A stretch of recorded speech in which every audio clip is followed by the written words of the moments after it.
سبحان الله والحمد لله ولا إله إلا الله والله أكبر لا حول ولا قوة إلا بالله العلي العظيم أعوذ بالله السميع العليم من الشيطان الرجيم ومن أحسن قولا ممن دعا إلى الله وعمل صالحا وقال إنني من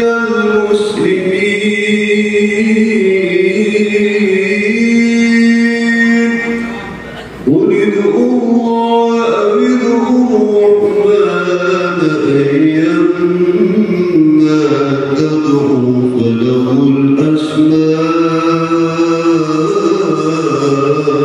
الأسماء الحسنى ولا تجهر بصلاتك ولا تخافت بها وابتغ بين ذلك سبيلا وقل الحمد لله الذي لم يتخذ ولدا ولم يكن له شريك في الملك ولم يكن له شريك في الملك ولم يكن له ولي من الذل وكبره تكبيرا اللهم صل وسلم على سيدنا محمد وعلى آل سيدنا محمد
أشهد أن محمدا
Assalamualaikum warahmatullahi wabarakatuh. Hadirin jamaah salat Jumat Masjid Al-Rahimahumullah. Kami sampaikan maklumat dari pengurus Sakit Masjid Al-Rahimah kepada para jamaah pada hari Jumat pagi tanggal 29 Desember 2023 masih bertepatan tanggal 16 Jumatil Akhir 1445 Hijriah sebagai berikut. Yang pertama dimohon untuk merapikan shaf atau barisan masing-masing agar lurus dan rapat. Belakang kanan kiri shaf yang masih kosong segera diisi, baik yang ada di dalam masjid maupun di serambi. Kemudian bagi para jamaah yang sampingnya ada kotak amal supaya bisa menjalankan ke arah selatan secara estafet, jangan sampai kotak itu berhenti. Bagi para jamaah yang memain bon supaya dimatikan atau tidak diaktifkan. Pada waktu khatib membaca khutbah, jamaah haram berbicara.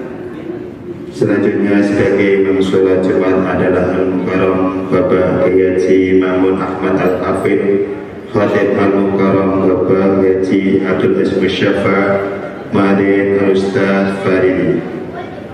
Sedangkan para anggota meletakkan pada Jumat yang lalu sebesar Rp6.997.000. Peluang tersebut digunakan untuk kemaslahatan Masjid Agung Demak. Semoga amalan tersebut diterima oleh Allah Subhanahu wa taala dan dijadikan amalan sholihan mubarakan indallah, amin ya rabbal alamin.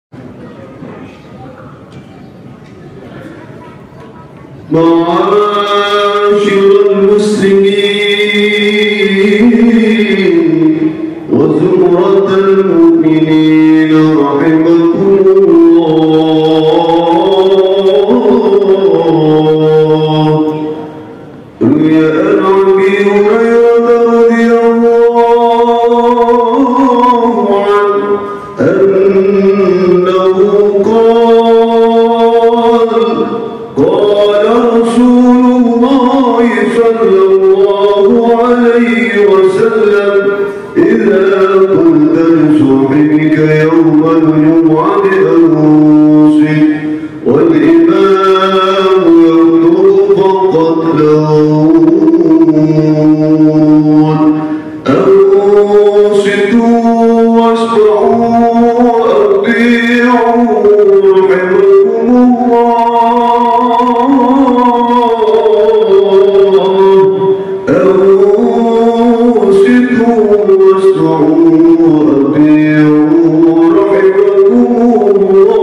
Bismillahirrahmanirrahim.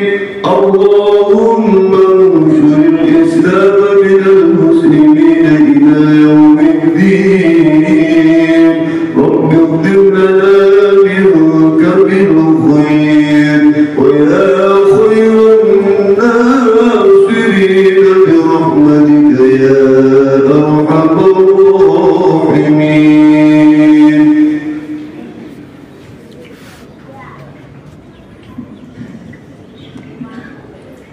السلام عليكم ورحمة الله وبركاته.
الحمد لله الذي لا مانع لما وهب ولا معطي لما سلب.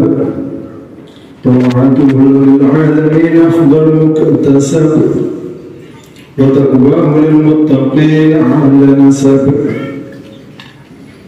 هيأ قلوب أوليائه للإيمان وكتب، وسهل لهم في جانب طاعته كل نصب. أحمده على ما منحنا من فضله ووهب، وأشهد أن لا إله إلا الله وحده لا شريك له، هزم الأحزاب وغلب. وأشهد أن محمدا عبده ورسوله الذي اصطفاه وانتخب. اللهم صل على سيدنا وحبيبنا محمد وعلى آله وأصحابه وسلم تسليما كثيرا. أما بعد، فيا أيها المسلمون، أوصيكم ونفسي بتقوى الله جل وعلا، والعمل بطاعته والبعد عن أسباب غضبه. قال الله تعالى في القرآن الكريم: أعوذ بالله من الشيطان الرجيم. يا أيها الذين آمنوا اتقوا الله حق تقاته ولا تموتن إلا وأنتم مسلمون. وقال تعالى: يا أيها الذين آمنوا اتقوا الله ولتنظر نفس ما قدمت لغد واتقوا الله إن الله خبير بما تعملون. Ma'asyiral muslimin, jamaah Jumat rahimakumullah. Marilah kita tingkatkan rasa ketakwaan kita kepada Allah Subhanahu wa taala dengan senantiasa menjalankan perintahnya dan menjauhi larangannya. Dan marilah kita sempurnakan ketakwaan tersebut dengan meningkatkan ketaatan dan amal soleh yang Allah SWT menjanjikan surga bagi para pelakunya. Jamaah rahimakumullah, tahun demi tahun terus berganti, begitu juga bulan demi bulan, hari demi hari. Usia telah terlampaui, tenggang waktu telah terpenuhi, dan segala sesuatu ada masa yang telah ditentukan olehnya. Inna nahnu nuhyil mauta wa naktubu ma qaddamu wa atharuhum wa kulla syai'in ahsanahu fi imamin mubin. Sungguh kamilah yang menghidupkan orang-orang yang mati, dan kamilah yang mencatat apa yang telah mereka kerjakan dan bekas-bekas yang mereka tinggalkan, dan segala sesuatu kami kumpulkan dalam kitab yang jelas.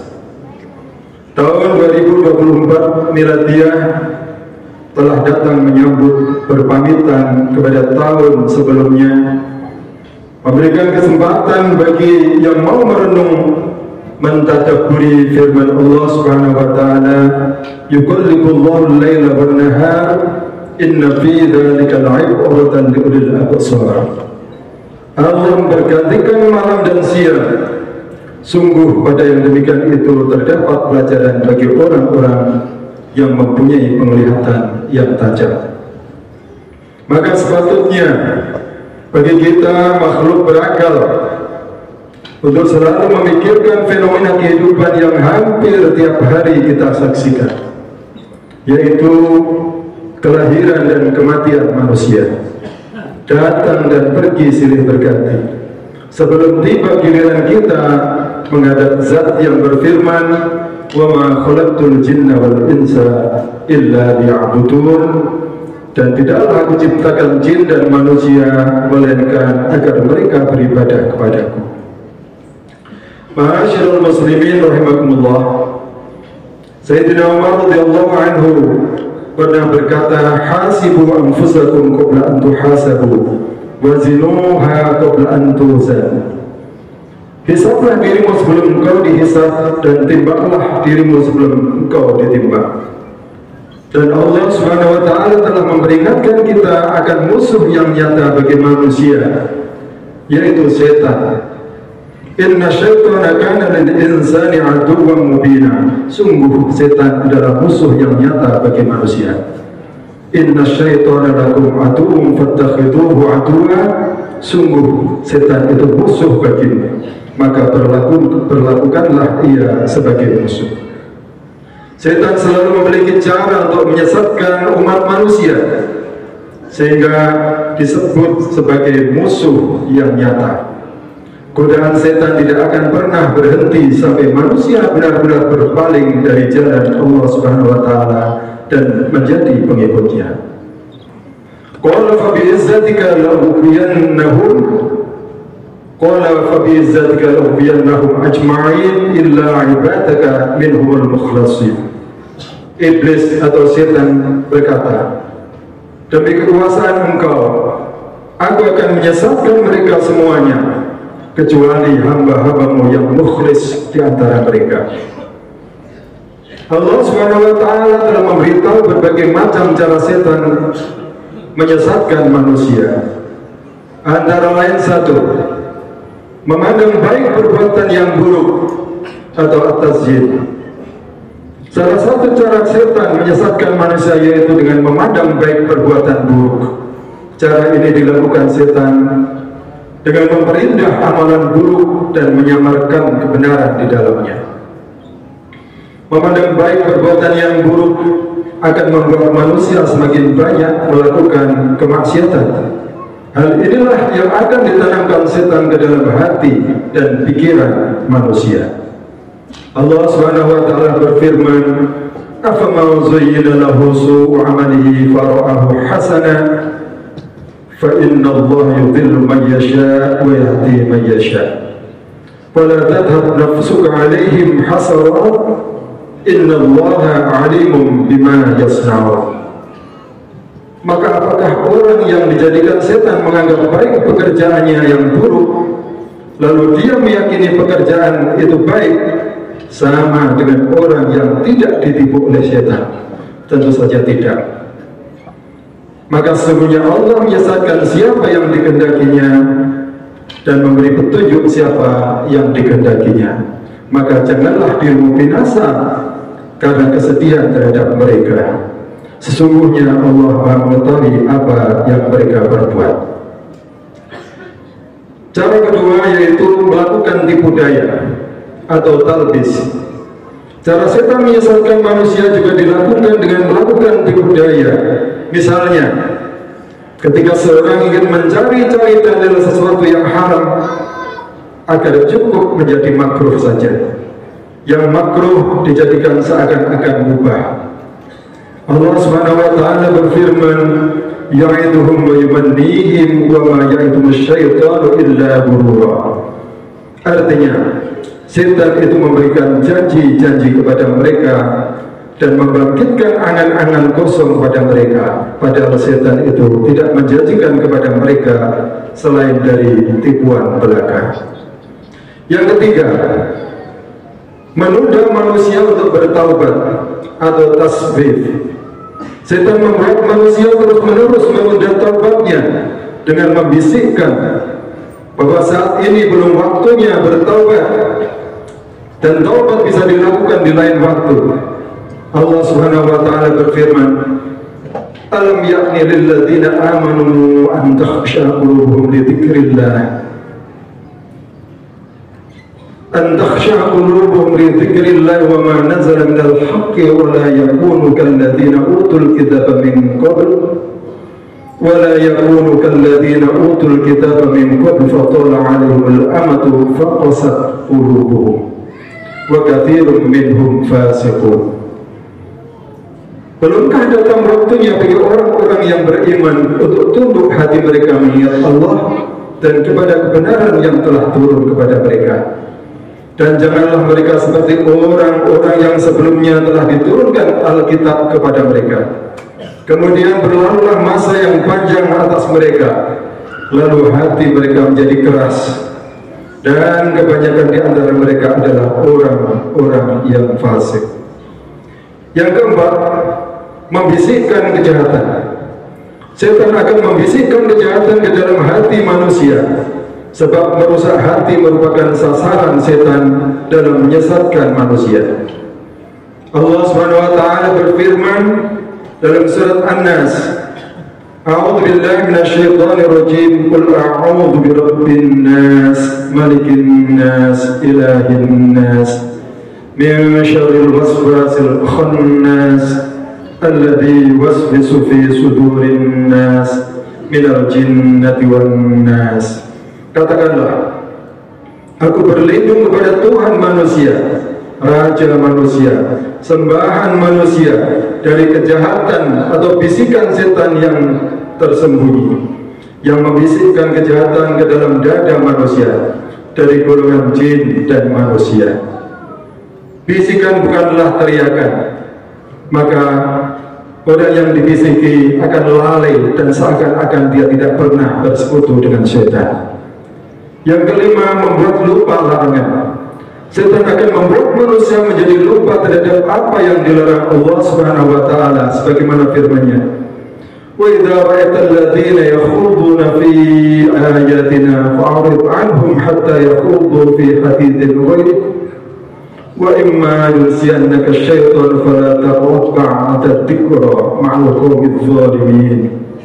Artinya, apabila engkau wahai Nabi Muhammad melihat orang-orang memperolok-olokkan ayat kami, maka tinggalkanlah mereka hingga mereka beralih ke pembicaraan yang lain. Dan jika setan benar-benar menjadikan engkau lupa akan larangan tersebut, setelah ingat kembali, janganlah engkau duduk bersama orang-orang yang zalim. Yang keenam, menumbuhkan angan-angan kosong. Angan-angan kosong akan membuat manusia lalai dan lengah menjadi seakan mau masuk surga tanpa usaha yang sungguh-sungguh. Setan juga akan menumbuhkan angan-angan kosong di dalam hati dan pikiran manusia. Allah Subhanahu wa taala berfirman, "Wala udillannahum wala umanniyannahum." Artinya, dan pasti akan aku sesatkan mereka dan akan kubangkitkan angan-angan kosong pada mereka. Yang ketujuh, menyampaikan janji-janji palsu. Setan akan memberikan iming-iming dengan menyampaikan janji palsu agar manusia sesat dan menyesal dalam kehidupan akhirat. Allah Subhanahu wa taala berfirman, "Wa qala asy-syaitanu lamma qudiyal amr innallaha wa'adakum wa'dal haqq wa wa'adtukum fa'akhlaftukum wa ma kana li 'alaikum min sultan illa an da'utukum fastajabtum li fala talumuni wa lumu anfusakum ma ana bimusrikhikum wa ma antum bimusrikhi inni kafartu bima asyraktumuni min qabl inna adh-dhalimina lahum 'adzabun alim." Setan berkata ketika urusan atau hisab telah diselesaikan, sesungguhnya Allah telah menjanjikan kepadamu janji yang benar, dan aku setan maksudnya telah menjanjikan kepadamu, tetapi aku mengingkarinya. Tidak ada kekuasaan bagimu sedikit pun terhadapmu kecuali aku hanya sekedar menyeru, lalu kamu mematuhi seruanku. Oleh karena itu, janganlah kamu mencercaku, tetapi cercalah dirimu sendiri. Aku tidak dapat menjadi penolongmu, dan kamu pun tidak dapat menjadi penolongku. Sesungguhnya aku tidak membenarkan perbuatanmu mempersekutukanku dengan Allah Subhanahu wa taala sejak dahulu. Sesungguhnya orang-orang zalim akan mendapat siksaan yang sangat pedih. Ma'asyiral muslimin, yang kedelapan, memalingkan manusia dari jalan Allah, memindahkan manusia dari jalan hidup yang benar ke jalan hidup yang batil atau salah, termasuk sesuatu yang diinginkan setan. Allah Subhanahu wa taala berfirman, "Wa la yasuddannakum asy-syaitanu innahu lakum 'aduwwum mubin." Artinya, janganlah sekali-kali kamu dipalingkan oleh setan. Sesungguhnya ia merupakan musuh yang nyata bagimu. Yang kesembilan, menanamkan permusuhan antar manusia merupakan akibat dari godaan setan. Sebagaimana firman-Nya, wala yazaluna yuqatilunakum hatta yaruddukum an dinikum in istata'u. Mereka tidak akan berhenti memerangi kamu sampai kamu murtad atau keluar dari agama, jika mereka sanggup. Yang ke-10 menimbulkan perselisihan. Perselisihan yang menyebabkan perpecahan, permusuhan juga menjadi cara setan dalam menyesatkan manusia. Wa qul li ibadi yaqulu allati hiya ahsan inna asyaitana yanzagu bainahum inna asyaitana kana lil insani aduwwan mubina. Dan katakanlah kepada hamba-hambaku, hendaklah mereka mengucapkan perkataan yang baik, yang lebih benar. Sesungguhnya setan itu menimbulkan perselisihan di antara mereka. Sesungguhnya setan itu adalah musuh yang nyata bagi manusia. Demikianlah di antara cara-cara setan dalam menyesatkan manusia. Semoga kita dapat selalu mewaspadainya, terutama menjelang pilihan kepala negara, pilpres dan sejenisnya. Nampak jelas pesta demokrasi menjadi pesta pora setan mempermainkan manusia. Sebagai penutup, Rasulullah SAW pernah bersabda yang artinya, sesungguhnya Allah benci kepada setiap orang yang sombong dan kasar dan suka berteriak-teriak seperti di pasar. Di waktu malam bagaikan bangkai, di waktu siang bagaikan keledai. Berilmu tentang dunia tapi bodoh tentang kehidupan akhirat. Sombong itu artinya menolak kebenaran dan menganggap remeh manusia. Kasar baik ucapan maupun perbuatannya, tulisannya, postingannya, tulisan-tulisan dan postingan yang menyulut emosi yang membaca dan yang melihat. Suka berteriak-teriak di mana lisannya pedas, suka menyakiti hati orang lain. Di waktu malam bagaikan bangkai, di waktu siang bagaikan keledai. Ia lewati malam dengan hal-hal yang sia-sia atau hanya sebatas tidur saja. Tidak ada untuk berdiri menghadap Allah walaupun hanya 1 rakaat. Di waktu siang bagaikan malas, tidak ada semangat kepada kebaikan dan ketaatan. Dia berilmu tentang berbagai macam pengetahuan dunia. Berita-berita hangat tentang kehidupan dunia selalu diikuti, tapi malas, tidak mau untuk mendalami ilmu akhirat, sehingga kemudian menjadi orang yang jahil terhadap kehidupan akhirat. Inilah sifat-sifat yang dibenci oleh Allah Subhanahu wa taala. Demikianlah khutbah singkat ini kami sampaikan, mudah-mudahan bermanfaat bagi kita semua. A'udzubillahi minasyaitonir rajim. Bismillahirrahmanirrahim. Wal 'asri innal insana lafi khusrin illa alladhina amanu wa 'amilus solihati wa tawasaw bil haqq وتواصوا بالحق وتواصوا بالصبر. بارك الله في القرآن العظيم ونفعنا به بما في الآيات والذكر الحكيم وتقبل منا ومنكم تلاوته إنه هو السميع العليم. أقول قولي هذا أستغفره إنه هو الغفور الرحيم. اللهم صل وسلم وبارك وتفضل وبارك بجلال وكمالك على زين عبادك بأشرف سيدنا ومولانا محمد وعلى آله وصحبه وسلم. ورضي الله تبارك وتعالى عن كل صحابة رسول الله أجمعين. الحمد لله على إحسانه والشكر له على توفيقه وامتنانه. وأشهد أن لا إله إلا الله وحده لا شريك له وأشهد أن سيدنا محمدا عبده ورسوله الداعي إلى رضوانه. اللهم صل على سيدنا محمد وعلى آله وأصحابه وسلم تسليما كثيرا. أما بعد فيا أيها الناس اتقوا الله فيما أمر وانتهوا عما نهى وحذر فاتقوا الله ما استطعتم واعلموا أن الله أمركم بأمر بدأ فيه بنفسه وثنى بملائكته بقدسه وقال تعالى إن الله ملائكته يصلون على النبي يا أيها الذين آمنوا صلوا عليه وسلموا تسليما.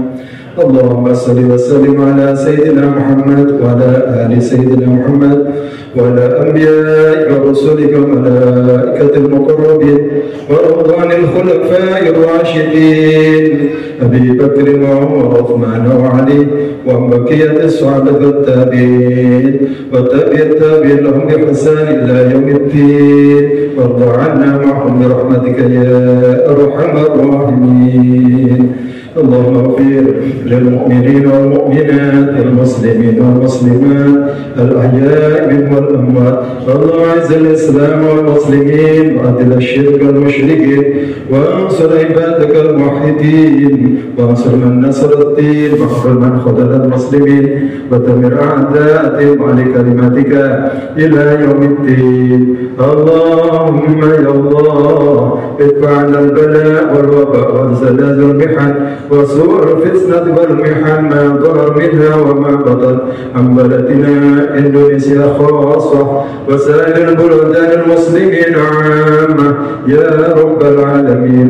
اللهم إنا نسألك العصمة من الشيطان وأوليائه وجنوده في هذه السنة وما بعدها والعون على هذه النفس الأمارة بالسوء والاستغفار بما يقربنا إليك زلفى يا ذا الجلال والإكرام ونستغفرك ونتوب إليك من كل ذنب عملنا في هذه السنة يا غفار يا تقاب. ربنا ظلمنا أنفسنا إن لم تغفر لنا وترحمنا لنكونن من الخاسرين.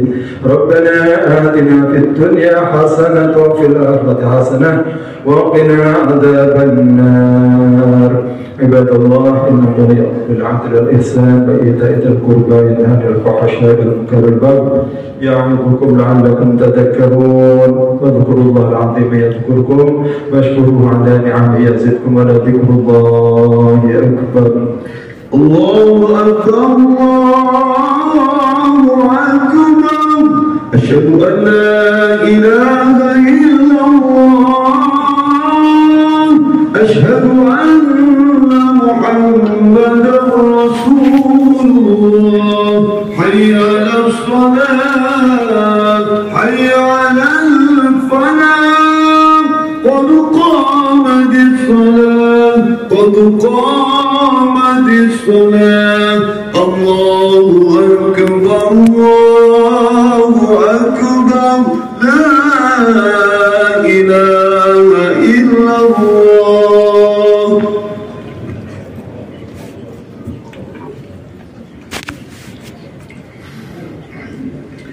استووا صفوفكم فإن تصفية الصف من تمام الصلاة.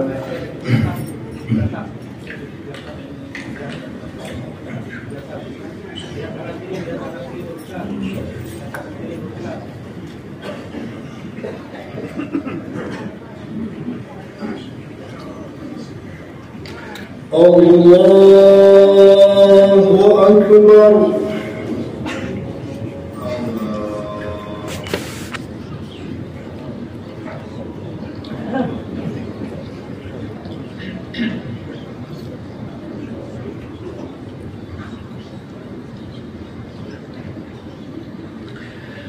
بسم الله الرحمن الرحيم. الحمد لله رب العالمين الرحمن الرحيم مالك يوم الدين. إياك نعبد وإياك نستعين. اهدنا الصراط المستقيم صراط الذين أنعمت عليهم غير المغضوب عليهم ولا الضالين.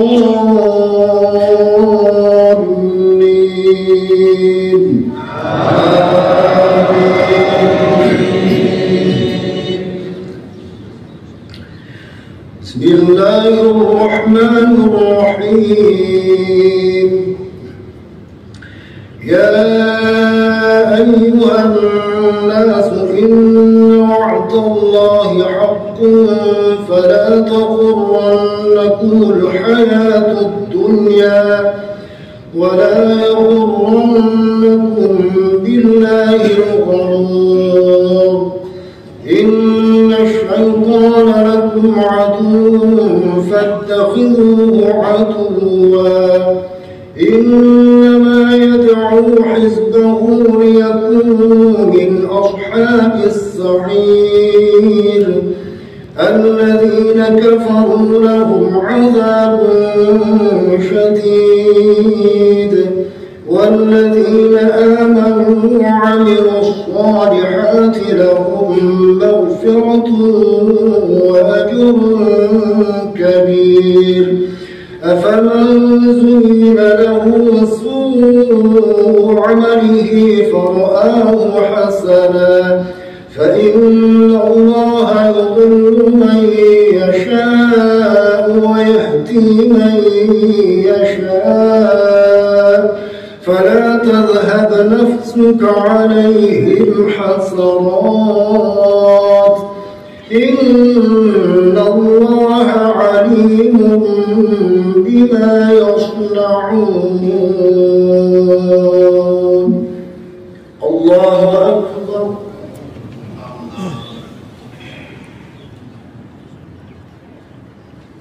سمع الله لمن حمده.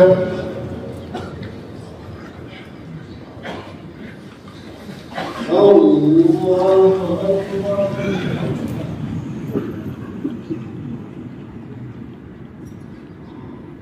الله أكبر.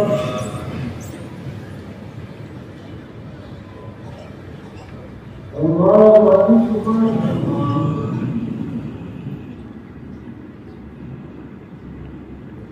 الله أكبر. بسم الله الرحمن الرحيم.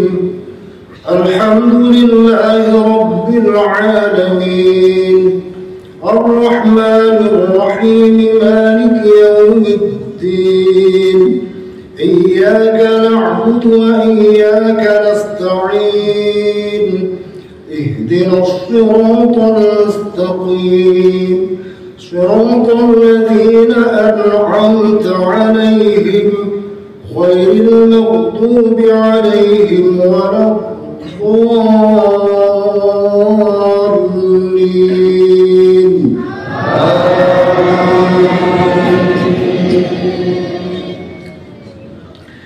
والله الذي أرسل الرياح فتثير سحابا فسقناه إلى بلد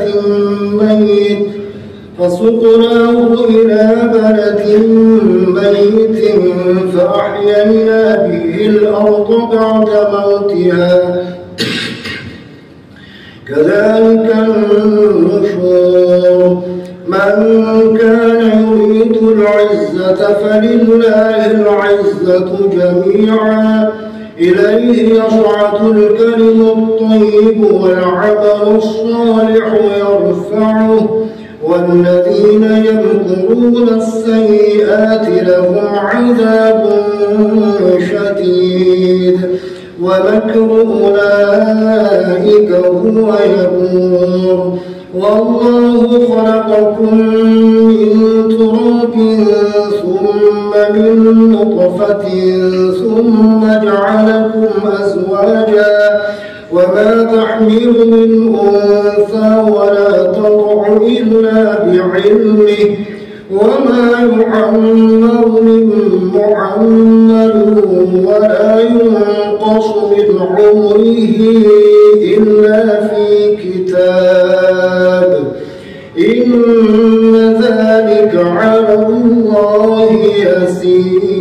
التكبير الله أكبر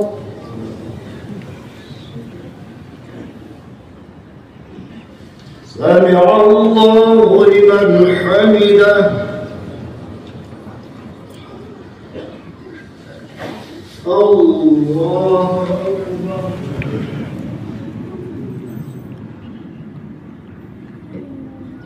الله أكبر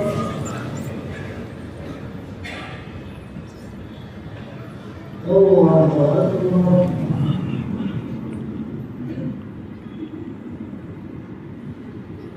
الله أكبر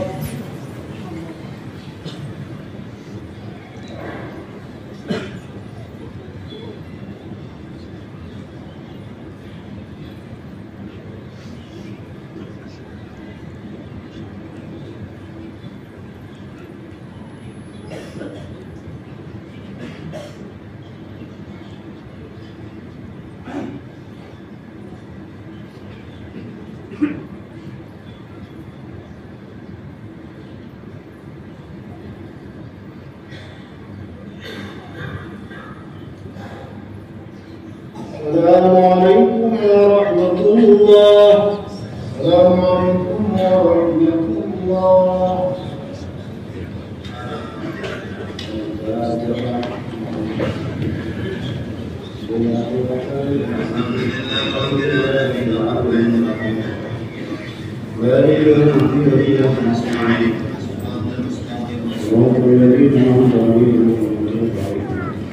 بسم الله الرحمن الرحيم